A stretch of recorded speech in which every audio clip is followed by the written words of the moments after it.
What is up, nerds? Welcome back to episode 21 of the Pickleball Pursuit podcast. I'm your host, Lewis, and this is my co-host, Justin, with Pickleball, etc. Man, we had a big weekend this weekend. We had the Stacks Cup. Justin came down to Louisiana. It was something. We'll talk about it in a little bit. But, yeah, man, you recovering? You feeling all right? Yeah, I feel like I basically just got back because I got back, home last night. And honestly, it feels like we were just here. Like it's been kind of a whirlwind. We recorded that long episode 20. It was like an hour and 45 minutes. This one won't be that long. And then it was right into what my wife's been calling Pickle-Palooza because we had Pickle-Palooza, baby. Tournament this weekend, Stacks Cup, and then we have upcoming. We're going to Dallas for Worlds. So it's Pickle-Palooza. It's like 2 week. Yeah, we're gonna see each other in 2 days. So yeah, pretty crazy. I've missed you. I just can't live without you. But anyway, speaking of traveling, I completely forgot to talk about how I played with a dude from Discord in San Antonio named Johan. When I was in San Antonio, you played pickleball with him, or you just I played pickleball with him. Yeah. Oh, cool. Yeah. I was in Discord. I was like, whoever's from San Antonio, like, hit me up. I want to play while I'm out there for a couple days. And I wanted to give a special shout out to Fit Pickleball Club, I believe, in San Antonio. Super nice courts. All were just spectacular. They were cool colors. They were like purple and blue, or purple and green, if I remember. Very cool looking courts. But everybody there was super nice too as well. So I had fun playing with Johan, and I'll throw his Instagram bio right here or throw it in the description. But yeah, dude, San Antonio, appreciate y'all for treating me well, man. It's always fun to meet new people and play in different areas. And if you're in San Antonio, highly recommend Fit. So super cool place. But yeah, man, what you been up to since you got back? No, nothing. But by the way, yeah, shout out Johan, cool dude. We chat, and I'm gonna try to play with him now too because I got jealous that Lewis got to play with him, and we'll give him his flowers. He just announced that he got to. He's joining the 11-6-24 team. I don't know if that's seems like a bit more than just an ambassador. Maybe it's a full sponsorship or something. But he's a good player, so he's a very good player. Congrats, Johan. But yeah, dude. I mean, I haven't done a thing except for unpack and work. Since being back.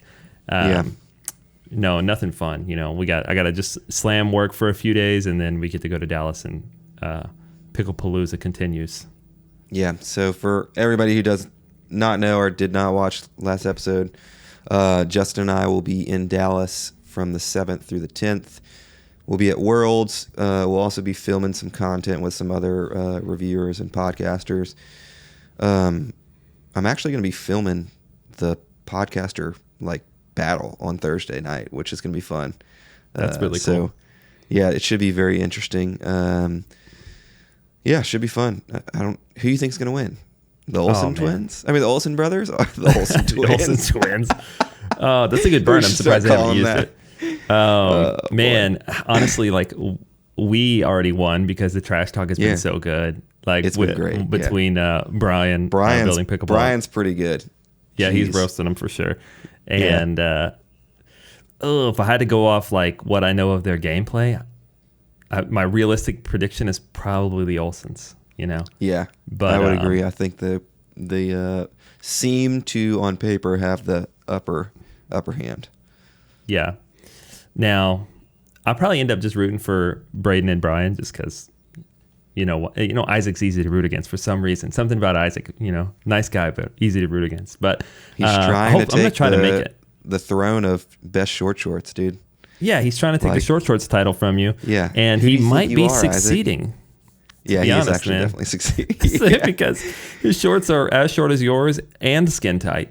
And tighter, yeah. So bravo. So, short shorts king. Yeah, next time I'll be wearing boxer briefs in my review. You got to go full speedo, bro. Yeah, see if you full speedo. Yeah. Yeah. Yep. See if you can compete with that, Isaac. What you got, bro? But yeah, it should be fun, man. I'm looking really forward to Dallas. it's gonna be a cool time. I've never been to any professional pickleball, so cool. we'll see what Right happens. Yeah, you've been to professional pickleball quite a few times, huh? A couple times, yeah. Well, it's a luxury of like living right here in Texas. I'm close to both Dallas and Austin, so yeah. Well, sweet. You want to dive into some paddles before we go into the tournament recap? Yeah, let's do that. Okay. So we both got some new paddles from Chorus today. So we got all 3 shapes of the new shapeshifter. I was going to say it's living up to its name, the shapeshifter. Yeah, the shapeshifter. They're shifting shapes. I've shifted shapes. Yeah, mine came in these really nice like custom fitted paddle covers, which Same. look really great. So Matt, kudos on that, dude. That is definitely an appreciated accessory, as many of you heard my disappointment with other paddle companies last podcast. But yeah, HX is probably the one I'm potentially looking forward to the most. So I was going to say, these aren't actually coming out until December. So this is a really early look, but yes, everybody knows about it. So the concept is now that Matt he came out with basically 3 shapes that he's going to release all of his paddles in, which is really smart. I don't know if this will even read on camera, but essentially a wide body shape, a hybrid shape, and an elongated shape. And then all of his paddles are going to release in that. And all of them have 5.6 inch handles, which I think is kind of a smart middle ground choice. It's not even middle ground. It's a long handle, but it's not like weirdly long. Not too long. Yeah. Yeah, it's comfortably long. And so you can get now any paddle from Chorus, once the full line is released, you can get in an elongated, a hybrid, or a wide body, and all with a decently long handle. And if you guys remember, HX. So yeah, that was the one problem with a lot of hybrid shape paddles. They're only 5.3 inches. It's the problem that plagued the original shapeshifter, the 6-0 double black diamond, the J2K, J2 Ti, and then really any hybrid shape with like a taper, apart from the Neonic Flow series, had a shorter, if you will, handle. I think that most people, might be fine with that length, but we're kind of big hand boys. So the two of us, ish. But what I was going to say about the shapeshifter, I don't know if you remember me talking about it. I actually really like the OG shapeshifter. I like the feel. I had 2 small complaints with it, right? And number 1 was the handle's a little bit short. Number 2, I thought that it was just a little bit less stable than I would prefer. And because it came in at a higher stock weight, over 8 ounces, you couldn't really add too much weight to dial in the stability without now sacrificing the speed and the weight. And I think Matt has done a genius job like addressing it. This is the new hybrid shape. As you see, it's square. It's you're getting a little bit more mass on the outside. Number 1, longer handle. So that's first issue addressed. And then number 2, I said it was a little less stable and you couldn't really add weight to bump that up without getting too heavy. This shape is out of the box more stable than the old hybrid shape. And all of these paddles, every single one, are coming in under 8 ounces on purpose. So now you have more room for customization. So he also said he tweaked the fiberglass layup the fiberglass in the layup to get just a touch more pop.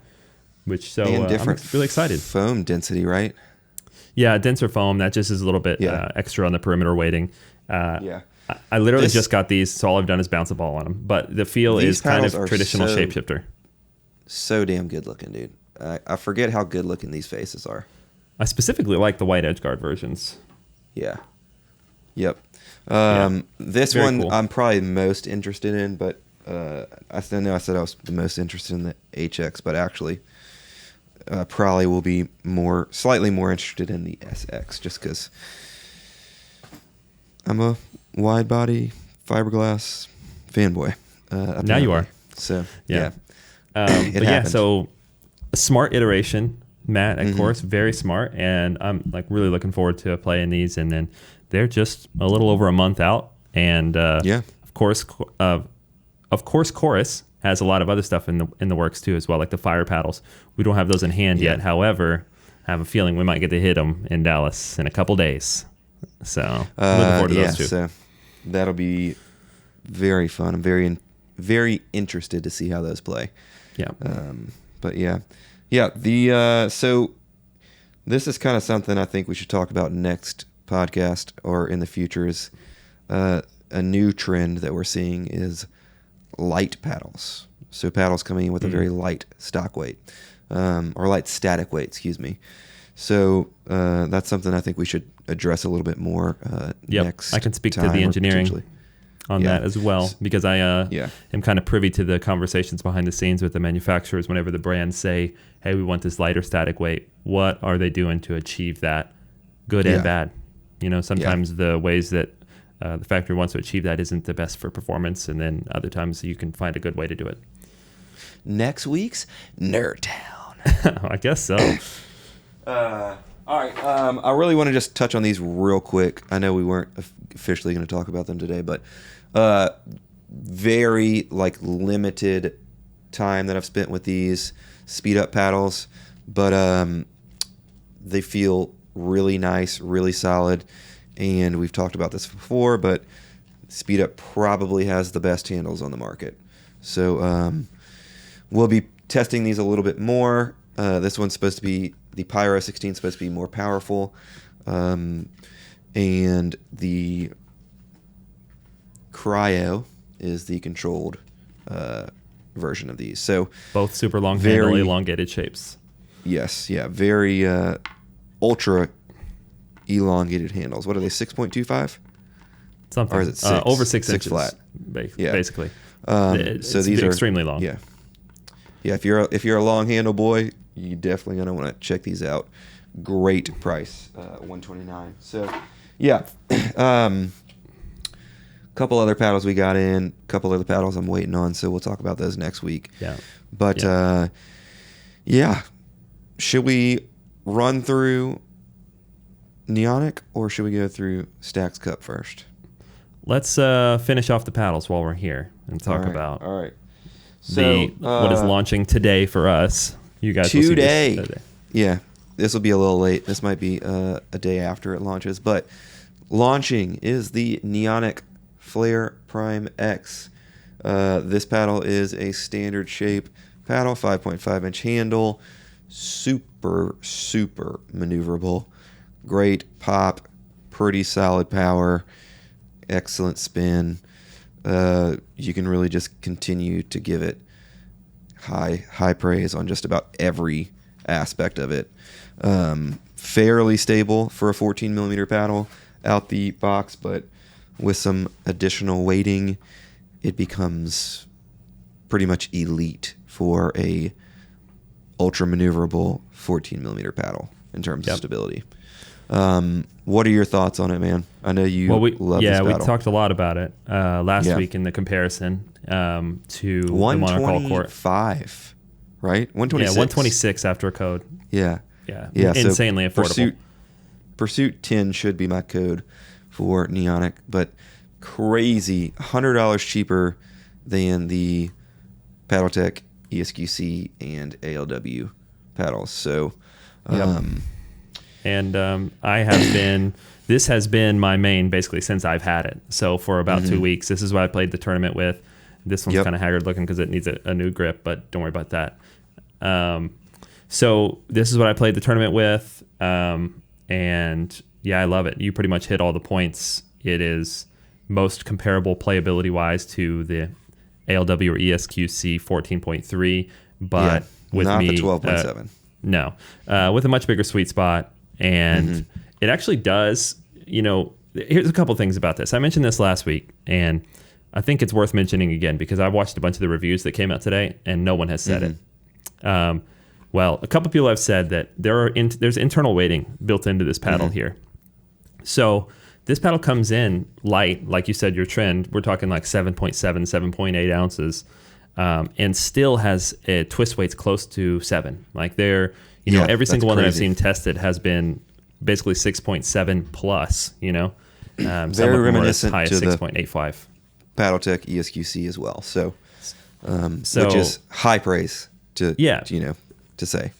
And then as soon as you add any weight to it, like, you and I have both done, we have weight here on the sides of our paddle, basically. It's still only like an 8.3 ounce paddle fully weighted up. And then now you're talking about swing weights that are well over 7.5. So just insanely stable.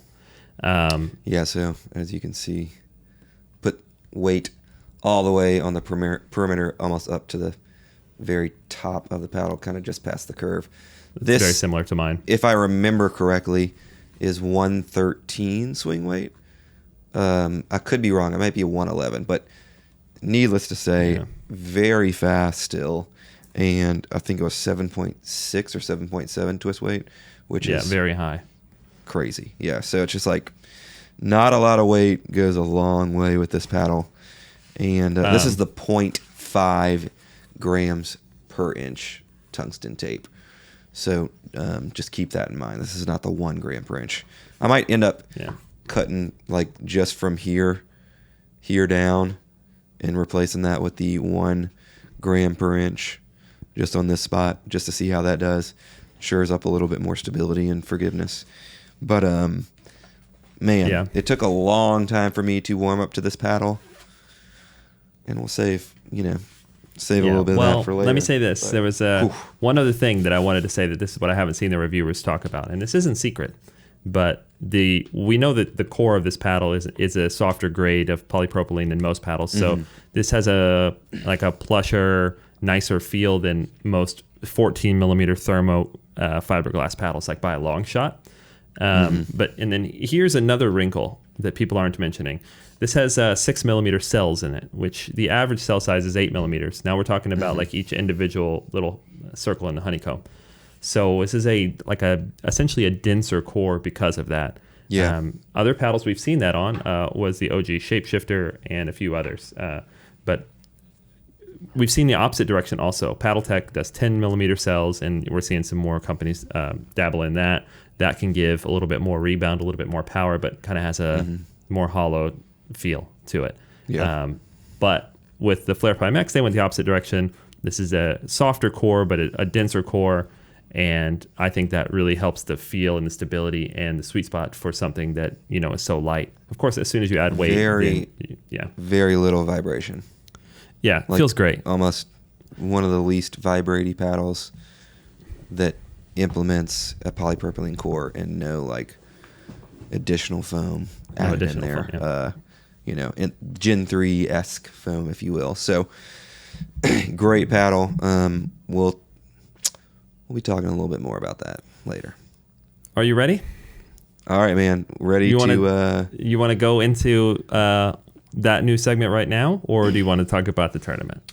No, let's talk about the tournament, guys. Okay. So oh, really? Don't spoil it. Let's start from the beginning.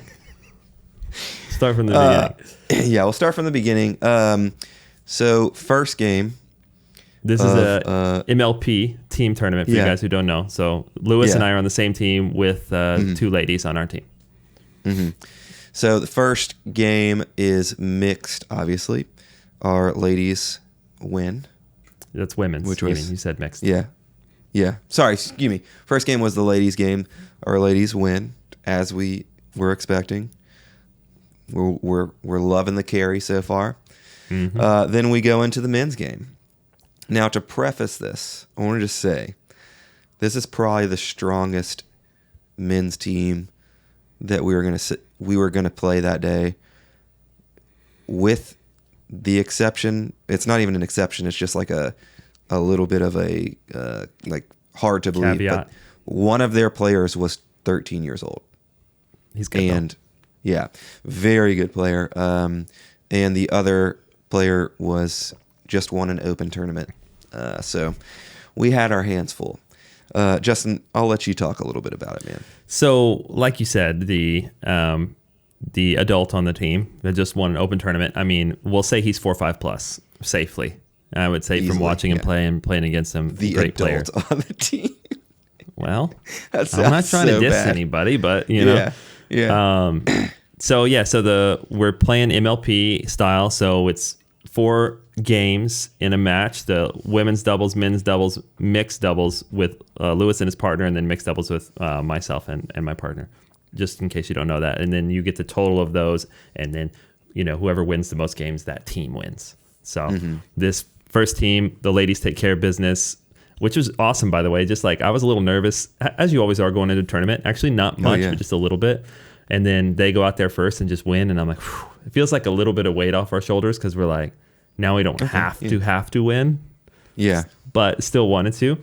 We go out there. We got the pressure off of us a little bit. Yeah, it was. I would say about this game, it was actually a pretty good game. I just watched them all back. I don't think we did horrible, but we lost. Yeah, we lost.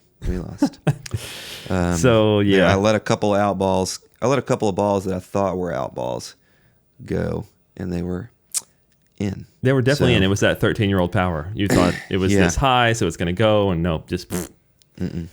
Yeah. Yeah, that kid's burned me with that multiple times in multiple tournaments, which is sad. Oh, really? Upsetting. Yeah. So he's a great player. I mean, can't he's say good. enough good things about him. Good kid. And then, too, so did you play mixed next, or did I play mixed next? I think you played. Yeah, you played mixed next. So now it's 1-1, guys, and here comes mixed doubles. And the team that I matched up against was the Child and a lady on their team using a bacon and eggs paddle, like a paddle literally with bacon and eggs graphics on it. So my initial reaction is, got this, easy. No, got smashed. I got super smashed. It was the worst game that I lost all day. Turns out bacon and eggs was a pretty decent level tennis player and could just rip the drives these are the hardest drives we faced all day in men's mixed or anything otherwise. And like we talked about, the 13-year-old, he's actually solid. So as much as we're making jokes, he's a good player. But yeah, dude, bacon and eggs tore us up. So we lost bad. Right. So now we're down 1-2. They beat the shit out of Justin. I said lost bad. No. Oh, y'all man. got stomped. We did. It was 21-6, which if you know rally scoring is really bad. And I got hit 2 times with drives from the baseline tipping off the net. So bacon and eggs would rip a drive. It would tip off the net, miss my paddle, and hit me in the belly or the chest. So that wasn't a feels good. That was one of those games where yikes. Justin looked over at us and we all were just like, well, there's nothing you guys can do. Just bend over and take the whooping and walk out. Oof. So now we're down 1-2. It's up to Lewis and his partner in mixed to tie us up. If we tie up 2-2, at least we can go to the Dream Breaker and play singles. It's all the pressure's on you. And how did you do? All the pressure's on me and my partner, Michaela. Michaela was the most solid player on our team for the tournament. So we'll just get that say that right now. She is not the problem in any way, shape, or form. Her and Sarah played great. Anyway, it was a pretty close game.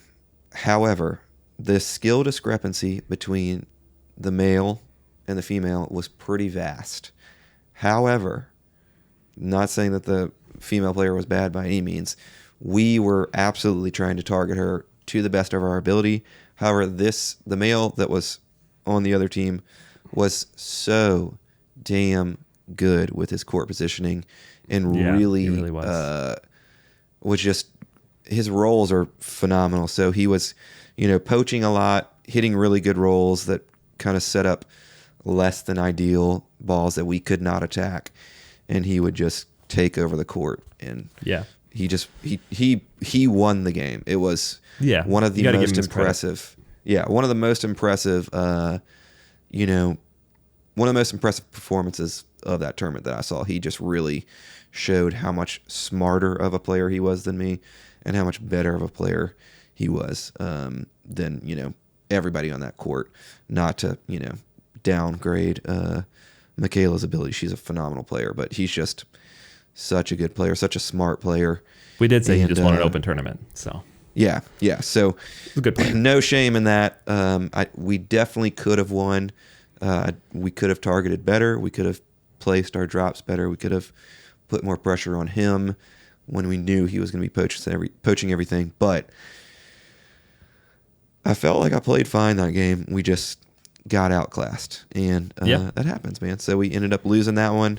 So we lost our first match, 1-3. And then we went on to the next. Yeah. So we went on to the next match. Justin, I'll let you kind of give us the first ladies match and kind of what happened. I actually don't remember the ladies match, and I didn't have the video to watch. They lost. Right? Oh, yeah. Yeah, they lost. Yeah. They played Cindy and Danielle. Danielle is a really great player, and Cindy is one of the best female players in our area. She is so good. She's very, very good. She plays. She's been playing 4-0, but she could easily hang in 5-0. It is impressive. Just to be fair, she also played in the 4-5 division of this same tournament. Yeah, but that's the first time she's ever played 4-5. Didn't their team medal in 4-5? Probably, yeah. I mean, she is so good. She's very good. She's like one of the nicest ladies in the world. So everybody we played was awesome, which was great. That's always a nice thing. You don't have to play assholes. So the ladies lost, and then it was on to Justin and I's game. Yeah. So Justin, go ahead and take it away, man. I've been talking. This one, yeah. Well, and maybe this one had some extra meaning for you because we're playing against one of your good friends and his partner, also a friend of yours who you know from the area. Yeah. Pickleball Holic. Pickleball Holic, baby. So you should have seen all the cameras. You should have seen all the cameras set up. Yeah. And these cameras don't tell a great story for us. I got to be honest. They don't. Yeah. No. Actually, I watched this one back. This is a pretty solid game. Very good game. Yeah.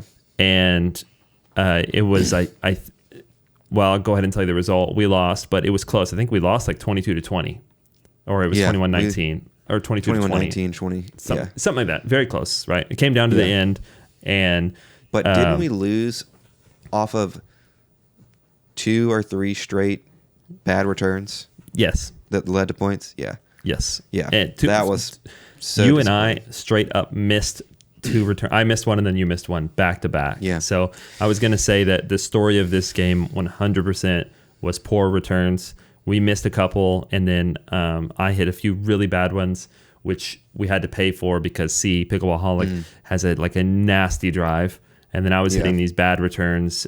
He was on the left, and he was just crushing us with these drives. Even if he didn't get a point off the drive, it was just like set up a really good 5th shot for them. But overall, it was actually a really good game. Watching it back, it was a lot closer and a lot better game than I remembered. But yeah, so now we're down. Now we're down 0-2 in this 0-2. one. And I remember next up was Sarah and I, right? Mm-hmm. Yeah, mixed.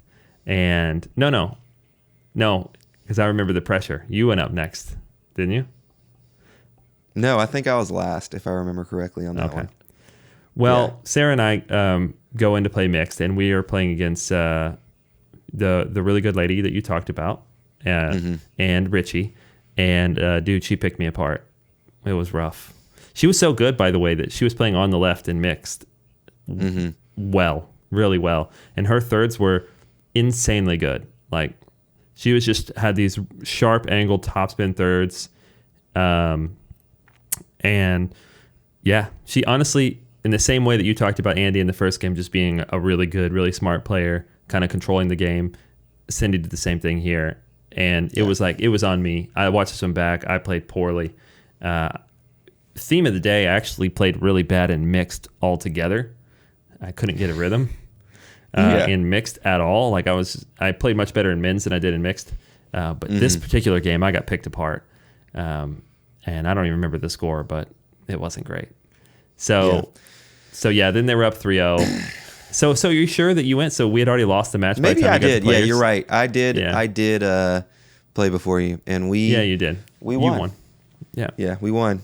It was actually a really good game. That was the one game that I played okay. So it was we were down 1-2, and then Justin played and Cindy.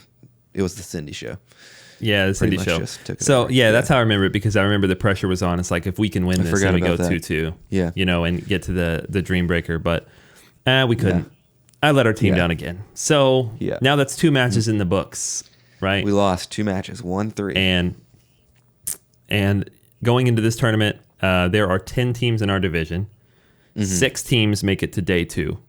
So we know, and we were told we got 5 matches to play. So so we got 3 more matches to play. Got to turn it around. So yeah, we had to turn it around quick if we're trying to make it to day 2, because we have to get into the top 6. But it's not totally, even being 0-2, it's not totally out of the picture. You're like, we can make it happen. Yeah. Win 3 matches. Sure. We easy top 6. Easily be top 6. Yeah. So we go to the next match, and the ladies, they take care of business this time, didn't they? Dub. They won. Yeah. So ladies start us off. They take care of business, and then we go out to play, you and I, and oof, this one was rough to watch back. Dude, I got to be honest, bro. Lewis got targeted. You guys ever seen like a really the whole game big kid just beat up a little small weak child? I was the weak child. I got bullied. Yeah, Lewis got hard targeted. It wasn't even like I was getting like bullied and they were just so much better than me. It was like they were bullying me and I was making every mistake that they wanted me to make. It was just like, it was so bad. So it was very disappointing. I was very frustrated with that game. This was like the most strategic kind of pickleball-esque game that we played. Like the most dinking, the most drops. Yeah. But to be honest, maybe we should have seen that and changed that. Now I watched it back, because it wasn't working in our favor.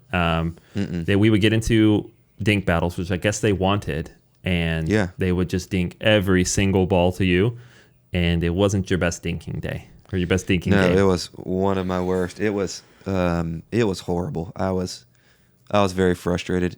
We got so bad. I think we were like 17-11 or something. Did we even get 10 points on that one? No, it was. But before this happened, I'm on the right, by the way, in this game, and they're targeting him on the left so hard that I'm a foot over the center line, hovering middle on the right. And because I know they're going to do it, I finally got to the point where I was telling him, I was like, dude, they're going to do it for sure.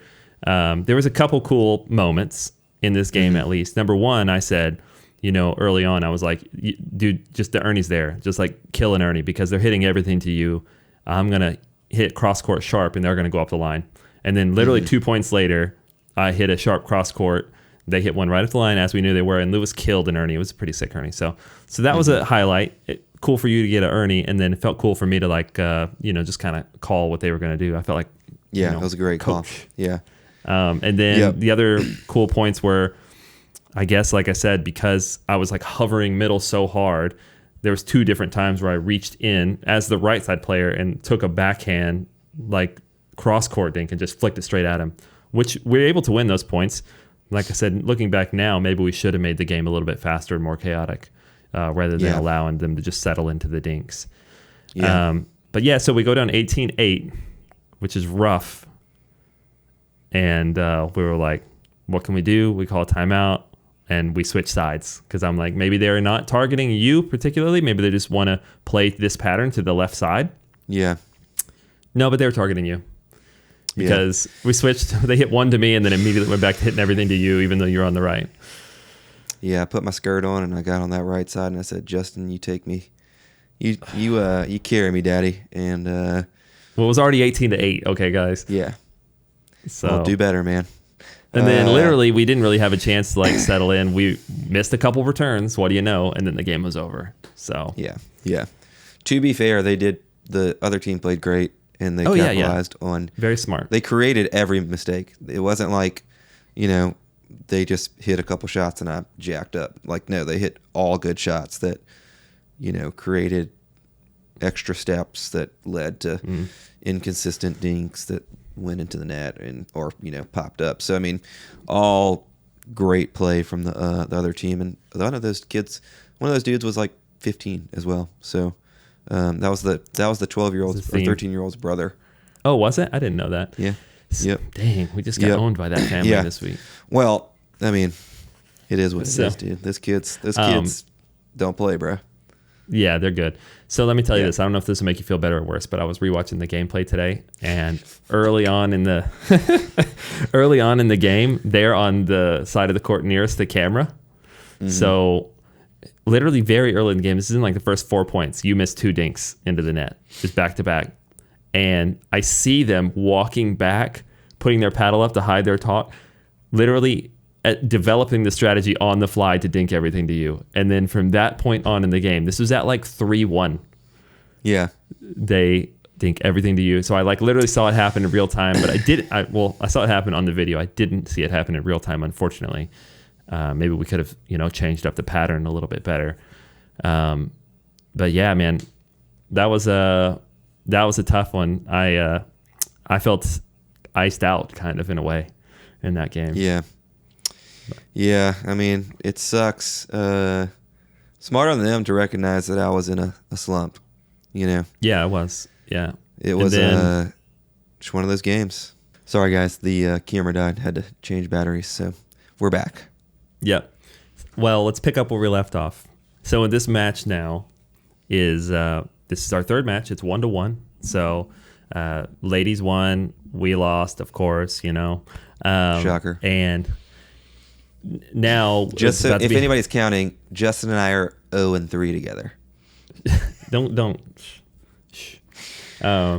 So we were in the position where the other team gets to choose who they're going to put on the court, and we get to respond. So the other team chooses what I would consider to be, and I think we thought was their better mixed team, and there was this moment where the ref comes over or the organizer and says, here's their team, who wants to go? And Sarah, my mix partner, was like, us, which I really liked, because up to this point, I felt like we had kind of been B team, but she was like, let's go for it. And I was like, oh, hell yeah. So I was like, all right. And then if everybody's cool with that, and then we were like, yeah. So we go out for the first mix game, and it's 1-1. And like I said, this is probably their A team, so to say. And I talked to Sarah before this, because if you're counting, Sarah and I were 0-2, and not only 0-2, but we got smashed. So I told her, I was like, let's just, and Sarah, by the way, has really aggressive dinks. She has good drives. She's a good player. And I just told her, I was like, you know what? Like what we've been doing is not working. Let's just go like all in. Let's just go aggressive. I was like, I'm just going to like be a tall guy and try to, be in the middle more. I'm going to crash off your thirds. And it worked, actually. It was the most chaotic game that I played all day. There were more mistakes for sure, but there were way more winners. We just played really aggressive, and then we won our first mix game. And it was pretty fun. It felt good to we had been kind of struggling to get chemistry going in mix, so it felt good to like have a game plan and capitalize on it. It's not my usual way of playing, but it seemed to work well with her. And so we actually won the mix game when we really needed to, because the pressure was on. Because now we're down, remember, 0-2 in this tournament, and we're 1-1. And so now fourth game's going out, and we got our mixed A team led by Lewis, really actually led by Michaela. A-team.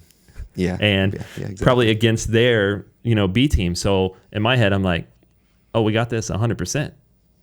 Because we're up 2-1 at this point, and we're putting out our players to close it out. So tell them how you closed it out, Lewis. And that's when you realize, oh, wait, it's Lewis. Pickleball Pursuit, Mr. Fake 4-0. That's going out there to play to close it out. Michaela played slightly less consistent than she usually did, and I played terrible. So I picked up absolutely no slack. Now, Michaela's less, consistent game is like most people's like really solid game. Yeah, it's true. She's very consistent. So, she made a couple of mistakes. When I say, I mean like literally like 3 the whole game. And I lost count at how many mistakes I made. So I'm in a terrible state. I'm in a terrible state. That's what I was going to say. It's not going good. We got smashed. I think it was 21-10 or 21-11 or something like that. Yeah, it was rough. And it seemed like maybe there was some carryover from the men's game of them kind of baiting a lot of errors out of you that maybe had you not in the best mental space. Yeah. So I was popping up fourth and sixth shots like crazy. It was horrible. And we lost. So we are officially now 2-2, which means one thing, Justin. We're going to a Dream Breaker. Oh, yeah. And if any of y'all watched last week, y'all know that we literally said, oh, shit, we got to practice singles. Which we and never how much did. Singles did we practice? Absolutely not. 0. Not a bit. So we're going into this with loads of confidence. And I mean that sarcastically. Yeah, so much confidence that I was like, put me last on the order. We were like, let's put our second, ladies. right? Yeah, you did go second, but we put Sarah first, and then this time around they got to respond, didn't they? Yeah, they picked their lineup after us. We put Sarah first, then me, then Michaela, then you. Then so we'll kind of player last. Yeah, we'll fast forward to the fourth set of 4 points, which is Justin's first set of points. Justin, we're down. I think we're probably down like 4 points at this point. You win all of your points, so we're tied. Yeah, Sarah goes exactly out. Right. We were down 4-8 or something like that, and I won 4-0 in mine. Yeah, I was against a lady. I didn't choose it. Okay, they chose it. Doesn't matter. I did win all 4 points, so now we're tied again. Yeah, you're like a solid. 2-0 in singles, so Probably. Yeah, same. I'm not saying I'm any better. I'm just, letting everybody know how good we are. Then Sarah loses a couple points. I think she wins 1. And then I think I split. Yeah, you went 2-2 again. Yeah, split again. So didn't tell you all this, but I split my first. So I split my second. And then we lost quite a few points. And we're down. And then it gets to the point we go one more time through, and we're like very close to winning the game. It's like 18-18, my second round, right? On my second round, we were down, down 3 again, I think, or something like that. And you won 3. And I won 3 points, and then she won 1. So then we were down 1 point, and then Sarah does actually really good her third time around. Really good, yeah. Yeah, I think she goes 3-1. So now we're tied, and it's like 18-18. Yeah. So I'm like, all right, Lewis, this is your time to shine. So I can't remember what happened the first point. Did I win the first point? You won at least one of them. I don't remember. Yeah, I won the first point, if I remember correctly. And then the second point, I hit a pretty good 2-hand backhand drive that I thought was going to be like a really good shot. I believe he pushed it out wide, and then I had to run after it and try to get it dumped into the net. So it was a great block by him. Then he gets it back. I think it's like 19-18 at this point or something or 19-19 at this point. Can't remember exactly what the score is. So basically he has to win 2 points to win it. He wins 1 point. Can't remember what happened. But the last point, I hit a bad return. Not bad. It was just in the middle. And he just blows a drive by me. Hits the back corner almost. Right on the line. Yeah. And I call it in. And they're all going crazy. Yeah, it was way a clean winner passing shot for the he match runs up to me. in the Dream Breaker. Yeah. Yeah, he runs up to me. He's like, thanks for calling that in. I was like, dude, it was a mile in. And also there's there's a fucking camera right behind me. Like, there's no And way most I would people ever watching. call that out. Speaking of, but let yeah. me just go ahead and make a public apology, because I watched the footage back and I hooked a point hard in that Dream Breaker. We lost anyway, but when I hit that forehand up the line, I hit a forehand up the line, and to me, I thought it landed on the line, and my opponent was like, ooh. And then she like looked at me and was like, is that out? And I was like, looked into me. Just like real confident, and everyone was like, I was like, looked into me, and I like went like this for the ball, and I just like grabbed the ball, and so we called it in. I watched on camera, it was out. So yeah, Dang. sorry about that. How does it feel to be a cheater? I mean, good. I won all 4 points. All right, so now we're down 0-3, guys. we're 0-3. We're thinking. This is what I'm thinking, by the way. Listen, Yeah, we only got to get to top 6. So if other teams do really poorly, we could still win our next 2 games and go 2-3, and there's a chance you're still in top 6, right? Most of our games were close too, except for my most mixed of our games. games were But close. yes, and one of my mixed games. Yeah. So we had 2 games that weren't too super close, and then everything else was like to the wire. So we're like, okay, we got a chance. Probably not going to happen, but let's see what happens. And then, Justin, what happens, man? well, we get told we're on court 1, which is championship court. So I'm like, okay, they got to put the 0-3 Real people on net. championship court. Yeah, real net, a lot of room, and I was kind of excited for that. We walk all the way over there, and then next thing I hear is, oh yeah, y'all are done. You're out of the tournament. We were like, what? And we were like, everyone's kind of confused, and we're like, no way, there's 5 games. We only played 3. And you talked to the tournament organizer, and this was a hilarious conversation. I'm going to remember this forever. You were like, but it said 5 on the tournament thing. Swish. And he was like, swish, yeah. And he was like, what's 3? And you were like, then why did it say 5? And then he goes, read the fine print, Lewis. And you go, I didn't see any fine print. And he just goes, there wasn't any fine print, and just runs off. And I was like, what? What just happened? So, yeah. So that's that. Basically, what happened is they were like, "There's no way that we can do another match without completely wrecking the rest of the tournament for the rest of the day, and adding an extra 8 hours to everybody's plate." Which wish they would have done that in Houston before we played, but they didn't.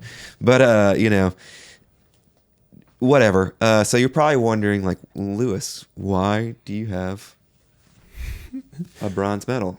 And yeah, you don't get bronze medals for going 0-3. Yeah, and to answer your question, this isn't my fucking medal. This is my wife.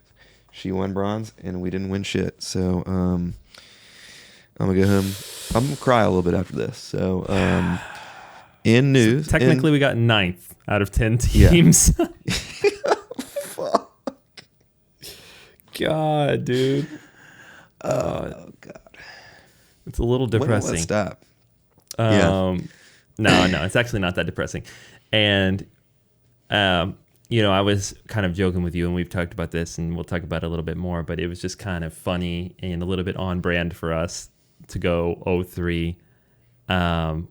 But also, it's kind of good. We're gonna turn it into something good. It's a good starting point, for us to be the guys who can never win a game.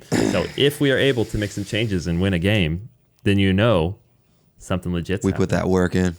We put that work in. We're about to put that work in. So we went 0-3. It was very depressing.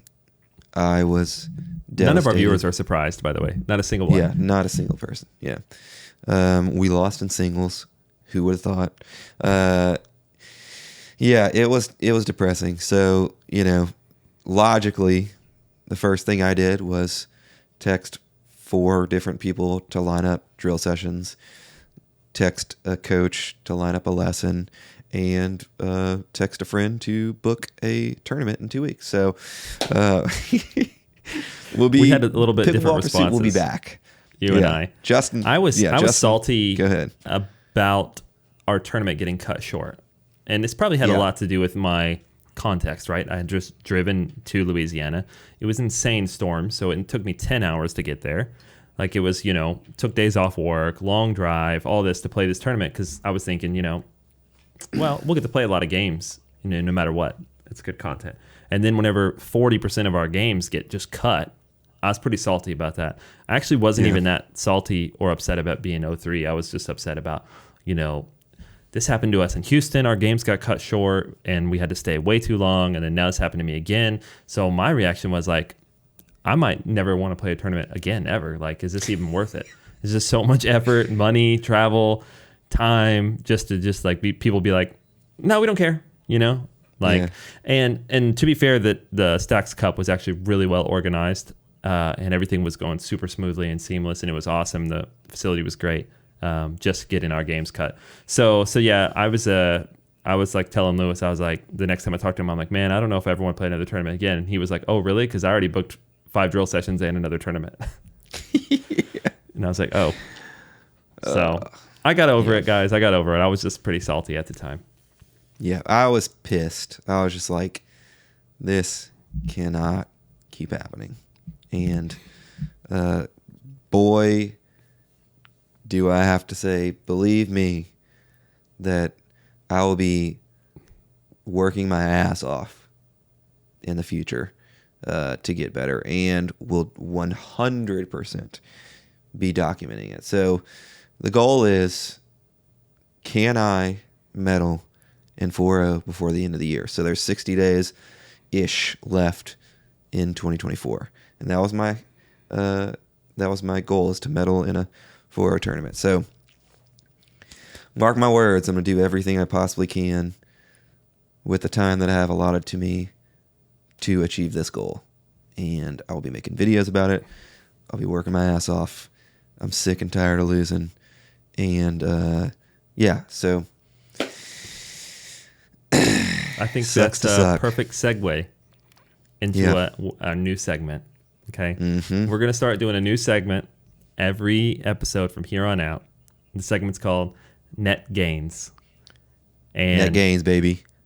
We had previously said that we're bad players, we're not coaches, so we're not here to give gameplay advice, and we're sticking with that. That's not the point of this. But I think what we are is relatable pickleball players who are trying to get better. Lewis has got me on board to basically try hard from here on out. Mm-hmm. And so we're going to do the Net Gains segment every podcast, and we're going to bring at least one thing, or maybe one thing each, to the table that has been impactful for us over the last week or since the last episode, and what we're working on, and what has been, something that has kind of jump-started our improvement.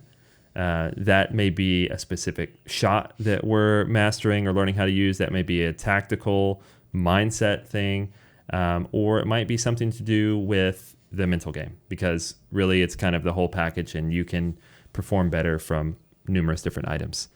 So, first segment of Net Gains, what is your item for the week that you're going to pick as, your thing for improvement? All right. Since the the Stacks Cup ended on Saturday, today is Tuesday, I have already done 2 multi-hour drill sessions. Had a good one with you, and then on Sunday, the day after, and then had one today. And I'm going to go ahead and just quote my drill partner, Edwin. This is not like a direct quote, but this is basically what he said. He said, "Lewis, you're 6'2". Why the hell are you not trying to take every single dink out of the air?"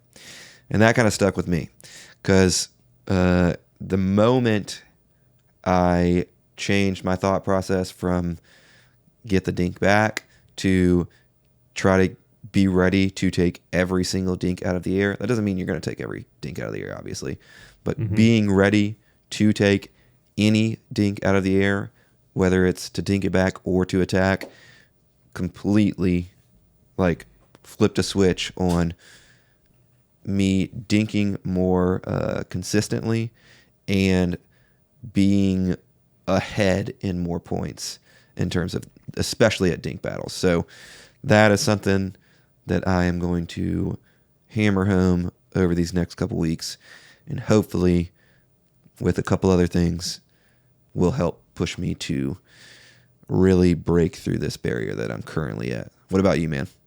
So before we move on to mine, I just want to speak to yours real quick, because I just want to say that you said it stuck with you, but this took you 3 different people to tell you this. Hey, bro. Johan told you the same thing. I told you the same thing when we were drilling. Also, you know, I was telling you, it was like I could see when we were dinking, I was getting the better of you in a lot of these dink sessions. But to me, it just seemed like you were sitting on your heels and like so immediately ready to step back. And instead of like being on your toes and like leaning in, you were kind of like already half leaning back. But I think that's awesome. And yeah, dude, you have the length, so you might as well use it. And you have the hand speed. So this is going to open up a lot of attacking opportunities for you, or just opportunities where you're taking time away from people and then making them hit a pop-up, and then you can attack. So that's awesome. I mean, that's going to be a big change. You're probably going to have to be very like actively thinking about your posture and positioning, and you know, even your mindset. So that's awesome. Thanks, for me, I'm gonna give you a mental one, because this tournament this weekend was kind of a like a mental breakthrough for me in a good way. And I talked to you about this already, but you know, I, as a lot of us do, have a tendency to like hit a bad shot and then like you'd be thinking about it and then, you know, just get down and then it spirals and then you're in your head and then you play worse, right? But this tournament, for the first time ever, I was able to play in a competitive setting with very little to no nerves and stay positive the whole time, even though clearly we got smashed. I got body bagged by bacon and eggs. And, you know, we lost the tournament 0-3, and I lost quite a few bad games. But throughout the whole thing, I was like positive, and not just because like, oh, I'm a happy guy. I mean, like positive, pickleball positive. You know, like I felt like at any point, even when we were down like, you know, 20-5, I'm like, I'm about to win this next point. Like I can, you know? So Justin was so positive that he hit me with the, it's okay, you got this. Everything's okay. No, you remember what I said? I was trying to, oh man, I'm so aware of my own pet peeves. I was trying to not say something totally pointless, but I could see that you were in your head. And I was like walking over to you and I couldn't think anything good to say. And I was just like, I just told Lewis, because he was like spiraling kind of. I walked over to him and I was like, hey, just stare at the ball. And he was like, what? What the fuck are you talking about? But That's for literally real, the only thing I'm watching. But actually, I mean, that's like a grounding exercise. In order to take yourself out of your head, you need to use your senses and observe what's actually happening. And even in tennis, ping pong, any racket sport, probably any sport, a horrible habit that we have is looking away from the ball too early, looking at your opponent, looking at the court. And in reality, you need to be just pretty much staring at the ball at all times. So I tried to say something meaningful because I didn't want to give him like small talk, and it just ended up being weird and like a little bit funny. But anyway, so all that to say is, even in that game, Lewis is getting hard targeted. I was like getting iced out. We were down big. Like I was still feeling pretty confident and positive. So that's been a huge breakthrough for me. And here is the, you know, net gains. Here's how I feel like I was able to do that. We are going to talk more. Eventually, we're going to have to do a book club talk about this book that we've been reading called Pickleball Mindset. It's by Dan Gingrich. So shout out to that book. But that book had a big part of it. It just kind of reinforced things I was already thinking about. But one thing that it made me do is actually write down my 3 goals in pickleball, period, like in the big picture. And I know I'm not going pro, right? So here are my 3 goals. My 3 goals were to be constantly improving, to play to my potential, because that's one of the things that bums me out the most when I feel like I don't play up to my potential. I don't need to play godlike. I don't need to think, you know, play like a 5-0. I just need to play to my potential. And then my 3rd item was to always promote a positive atmosphere internally for myself and externally for my teammate mainly, and, you know, even my opponents on the court. And so because I had written those 3 goals and been thinking about them this whole time, you know, they were in my head, especially, you know, the maintaining positivity part, it actually just helped me to like be grounded and just say like, look, these are my goals. My goal isn't to be the best pickleball player in the world. My goal isn't to go pro. My goal is to just play to my potential, which I know I can do. All I have to do is like physically let my body do the playing. and be positive, have fun. Like we're here to have fun with our friends. And the other part that I kept telling you is we were like, oh, should we change this? Should we change that? And in reality, on tournament day or even the day before tournament, you change nothing. Your backhand sucks. Okay, now you need to figure out how to win a tournament with a backhand that sucks. You're not changing it on the day of the tournament. All the work is already done in the preparation. So that's what I was telling myself. All the work is already done. Like there's no changing. There's no, oh, let me hit a two-handed backhand now because my one-hander sucks or whatever.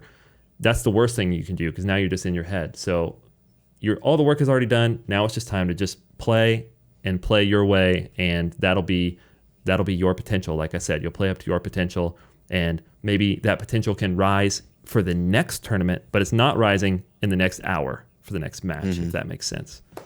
So I know that was kind of a rambling thing, but I was trying to keep it fairly short. I could go even longer about that, and maybe we'll revisit it. But yeah, it felt really good for me to honestly lose a lot, but stay positive and stay confident, So that's my silver lining, that's my justification to not, just be depressed about how much the 0.16 I lost on my duper. So. Well, that was beautiful, man. I really enjoyed that. That was really solid, and I'm not being, sarcastic. That was good stuff. So, thank you for coming to Net Gains. So yeah, we are going to move on to everyone's favorite segment, and I'm not talking about NERDTOWN, baby. I'm talking about New Week, New Main, baby. We're back. We are back. We figured we had to make it an official segment at this point, okay? And I think that every week we should do a New Week, New Main segment, even if it isn't a new paddle, because most of the time it's going to be, but even if it isn't, we should take a second to let the people know what's our main and, furthermore, kind of like what's our weight setup, because people are constantly asking us, what are you maining? How is your weight? So if we can just take a second every week to talk about Lewis's new main. I love it. All right, so loved the ESQC, had no issues with it during the tournament. At no point was I like, damn, I need to put this paddle down and try something else. What actually happened was during our drill session, I was dinking with Justin. I was like, Jesus Christ, I'm hitting the edge of this paddle so much, and it's just not doing me any favors. Let me try this Neonic real quick and see what it feels like. Immediately felt much more comfortable. The sweet spot size, obviously, since it's thermoformed, and it has, a fused heat-sealed seam, the face is going to be more responsive and provide more output on off-center hits, and it's going to be much more forgiving in that, type of playing scenario. So started dinking with this and immediately just felt more confident with my dinks, and there's really not a massive difference between this and the ESQC 14.3 millimeter paddle. They're both virtually the same in terms of pop, and maybe the ESQC is slightly more powerful than this, but I mean, that's like splitting hairs and could really just be down to, averaging out 100 serves. They'd probably be so damn close. Yeah. But anyway, for the listeners, super easy. Go ahead. What you haven't said the name of the paddle for people who aren't watching. Oh yeah, sorry. What paddle are you now maining? The New Week, New Main for this week is the Neonic Flare Prime X, and this is the second 14 millimeter paddle that I will be maining. Yeah, true. You were always a 16 millimeter guy. Although both of these 14 millimeters have a bit softer feel than a usual 14 millimeter. I say that coming from a guy who's like, I'm a 14 millimeter guy usually. So New Week, New Main for me. We talked a lot about this. Yeah, true. So we don't have to go too deep. New Week, New Main for me, still the Neonic Flare Prime X. So now you and I are on the same paddle. Well, but we weren't twinsies at the tournament. I wish we would have been. So maybe you would have been able to get some of those dinks back when you were getting hard targeted. But better late than never. I'm just kidding. Yeah, better late than never. So yeah, I'm still on the same paddle. Lewis and I have very similar setups. We run half gram per inch from right below the bottom corner all the way up the whole side. Not on this paddle, obviously, but then to right above the top corner. It makes a swing weight around like 112, 113. The twist weight's like 7.7 something, really high. Yeah. So it's still very fast, and the whole paddle, even with an overgrip, is still only like 8.3 ounces. So extremely maneuverable, but you get a ton of stability and everything. So yeah, that's my new main for this week, baby. We are back, and when I say we, I mean me. So we'll see what's up next week. Everybody loves it when I switch paddles. Yeah. So next week, stay tuned. God knows what it'll be. Probably one of these shapeshifters. For me, anyway. So we are going to move on to everyone's actual favorite segment, which is NERDTOWN, baby. We're back. Justin, choo choo. Take us for a ride, man. Okay. All aboard. Yeah.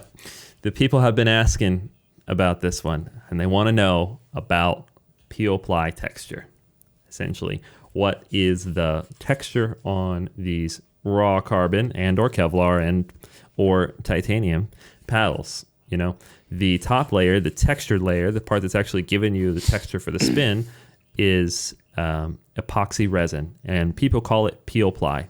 And the reason why is it's actually the embossed resin left from a Peel-Ply cloth. So here's a cloth, imagine. Here's your Peel-Ply cloth. And how this works is, you know, on this paddle specifically, there's carbon fiber, and then there's a layer of fiberglass, and then there's a third layer, which is another layer of carbon fiber. That's what's called the layup. You know, and we talked about layups in a previous NERDTOWN, but essentially you have multiple layers of different materials, and this whole layup is now a composite of those layers. It could be all carbon fiber, it could be Kevlar, you know, you get it. And how this is made is these very thin layers are laid together like this, and then they're impregnated with resin, which is essentially epoxy. We're just going to say epoxy from now on, or resin interchangeably. And then they're put into a press that fuses them all together. Well, epoxy, as you can imagine, is bonding them and fusing them, so it's very sticky. So if you put it into this press, it would stick to the machine itself that's pressing it. So that's where the Peel-Ply comes in. They use a Peel-Ply cloth now on top of these layers, like so, you know, whenever it's put into the press. Now this is usually a nylon fabric, or sometimes titanium. Just kidding, polyester. But mostly it's nylon, and the purpose of it is that it doesn't stick. It doesn't stick to the machine. It doesn't stick to the epoxy. So now, after the heat and the pressure, this comes out. I don't mean the paddle, but the layup comes out, and you can just peel this right off. And when you do that, it leaves the embossed texture, you know, in the epoxy right here. And Lewis, maybe you'll put up some photos. I can send you some photos if you want to. We'll see if he feels like editing. Yeah. Sure. If you don't see any photos, it's because he's a lazy editor. I got you, dude. Just kidding. So if you look at these under the microscope, you actually see essentially like a cloth texture. Imagine you were to look at a piece of cloth really up close, and you see Lewis's favorite words, the warp and weft of the cloth. And it's depending on how fine or how coarse the cloth itself is, the embossed texture is basically the same way. That's why you have some paddles that feel finer and some that feel coarser. This does not always correspond to better spin. People think that really gritty, coarse feeling paddles, they'll stick to your shirt to get more spin than the finer feeling ones. That's not actually always the case. It's not really consistent across the board. So that is what Peel-Ply is. When people say Peel-Ply texture, they're talking about the epoxy resin that is the top layer. This is a carbon fiber top layer, but with my hand, it's not actually touching any carbon fiber here. You don't touch the raw surface. It's underneath this layer of epoxy. So that's actually what's touching. And of course, epoxy is essentially similar to a brittle plastic in a way. So you can imagine that it can be really gritty when you get a brand new one.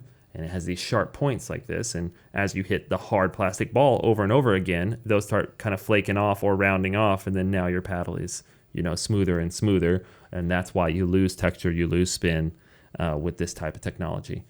And I would assume that a majority of companies are trying to figure out a way to solve this and to innovate and to come out with something that spins better and lasts longer. But this is actually a pretty solid technology. As much as we are spoiled, we're like, oh, you lose spin in 3 months. To think that you can hit essentially a hard item on a hard plastic ball at high speeds thousands of times over months and it still maintains its integrity and doesn't just completely break is actually pretty impressive. So, now people will ask, I'll just rapid fire a couple questions. Oh, are there different types of epoxy resins that you can use? Maybe some last longer, maybe some don't. Yes and no. Okay, so the limitation here is that the amount of heat, it's basically a thermoset resin, meaning that they put it into a heated press, and that's what makes the layers essentially bond and glue together. So you need to use something that can withstand that and can work well within those operating temperatures. So there may be slight variances, but to be honest, most of the resins are very similar. Anyway. And another question people ask is about like the different layups. Like, so this one, for instance, is carbon fiber, fiberglass, carbon fiber. And then you have something like the Shapeshifter, which has this 18K triaxial carbon fiber, and then a unidirectional carbon fiber, and then a fiberglass, right? So that's how many layers are in this face, and it's all different. And you have different ones across different things. What people ask is like, oh, how are these made? Are these made at the pickleball factories? The answer is yes and no. Whenever you want something super specific, it probably is made specifically for that paddle at the factory. But a majority of the common layups, like this CFC layup, can be like basically ordered in sheets already pre-made from the supplier. So that's why you see a lot of paddles using similar, if not exactly the same layups across multiple brands, because those are easily and readily sourceable materials. And if they're good, they're good, So that's the take on Peel-Ply. Did I cover it? You got any questions, Lewis? Dude, I've never been so just enamored by your NERDTOWN. That was actually pretty good, for real. I know we've talked about this a lot, just kind of like intermittently between, podcasts and just me and you talking. But no, it's definitely an interesting subject that not many people know too much about. And just, grit is a hot topic that people think that there's a super easy solution to. And unfortunately, with the current rules and regulations and just technology that we currently have, it's not as easily done as it is said. So we are currently stuck with what we got right now. Hopefully that changes. Yep. Yeah. I mean, yeah, it probably will. And I'm curious to see where companies go with this. I know of a few things that are in the works, but like you mentioned, the testing is a limitation also. So there's the material and manufacturing limitations, and there's the testing limitations. So it's really hard to find the perfect solution that's going to fit and be durable. Durability, like I said, people give Peel-Ply, like the epoxy resin, a hard time. It's actually extremely durable. There are many, many other solutions that would be far less durable. So that's that. Oh, yeah. Exactly. All right. I wasn't even thinking that, but.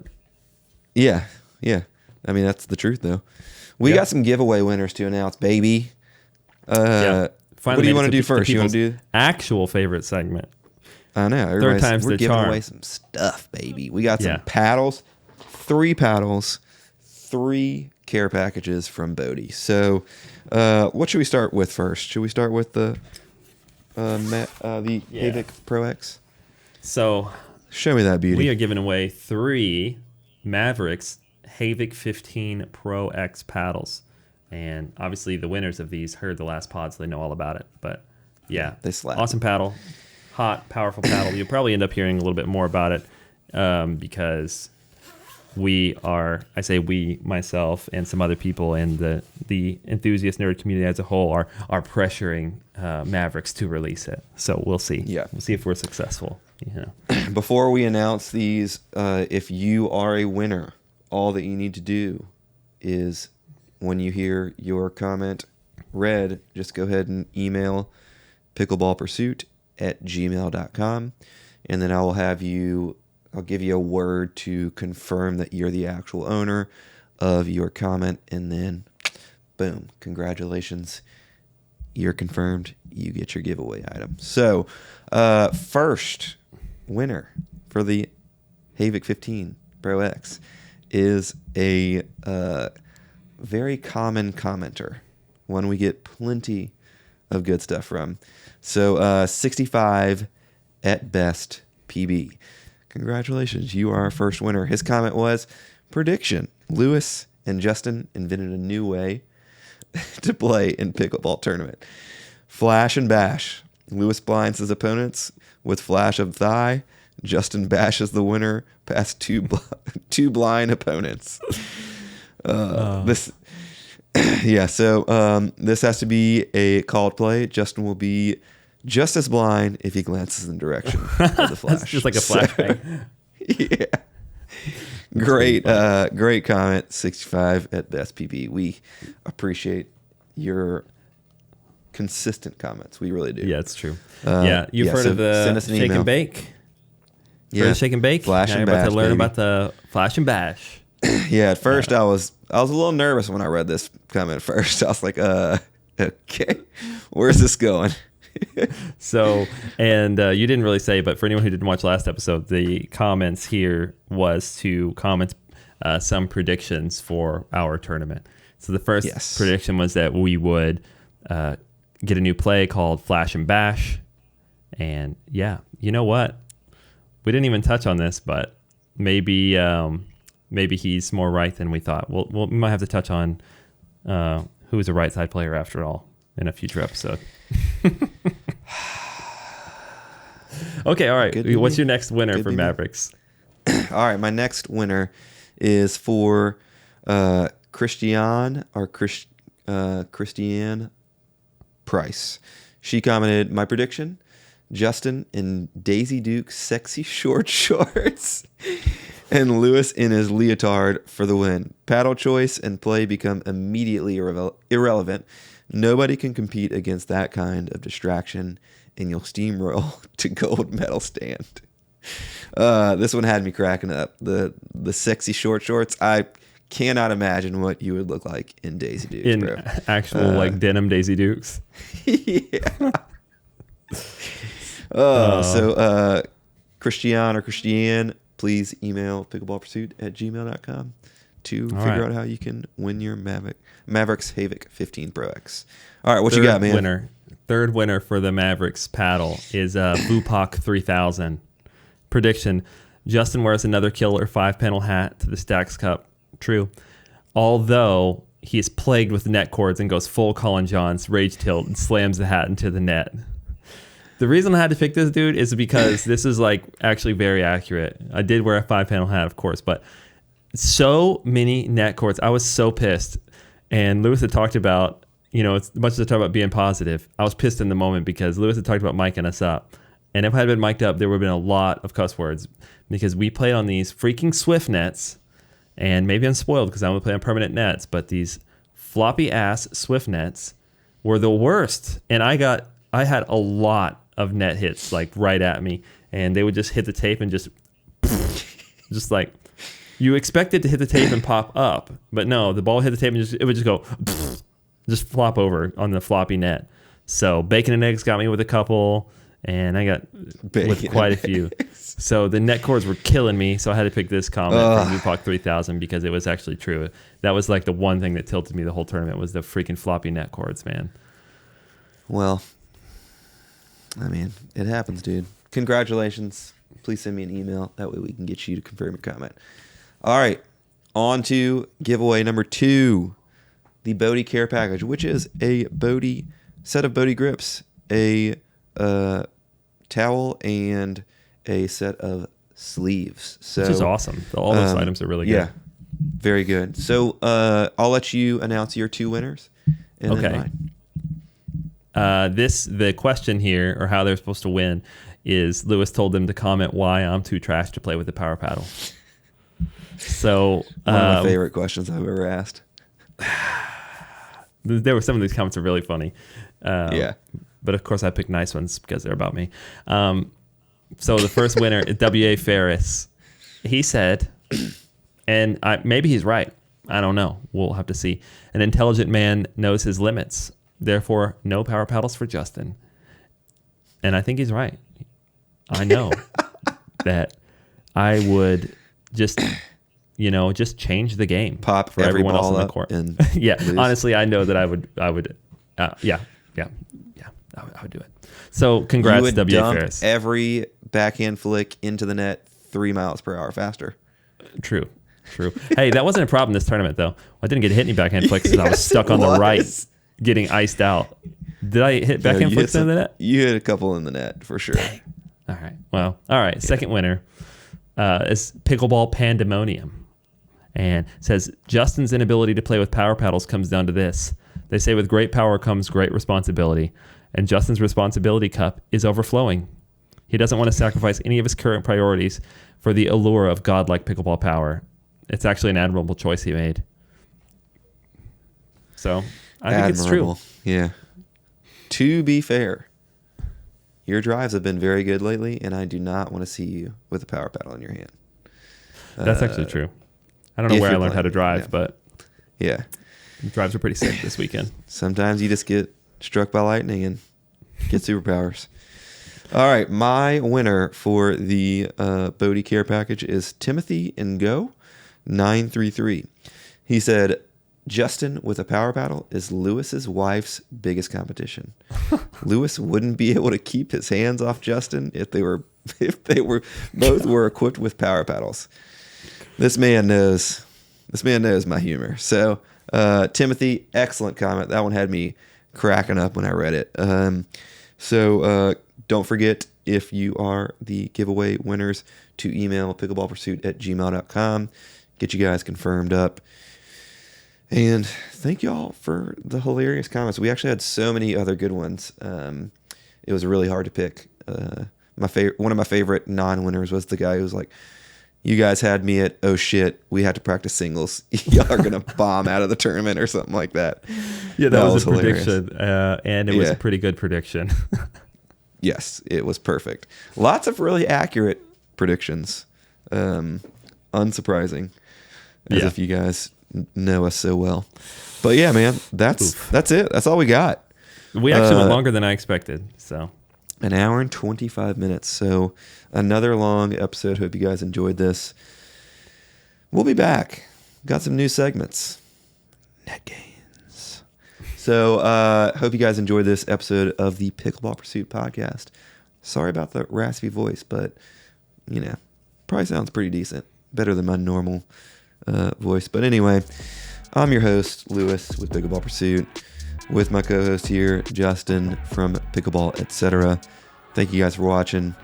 Remember, if you're listening to this on Apple Podcasts, leave us a rating. And if you guys have any questions for future episodes, don't forget to leave a comment. Thank you guys. Appreciate the support. We still suck.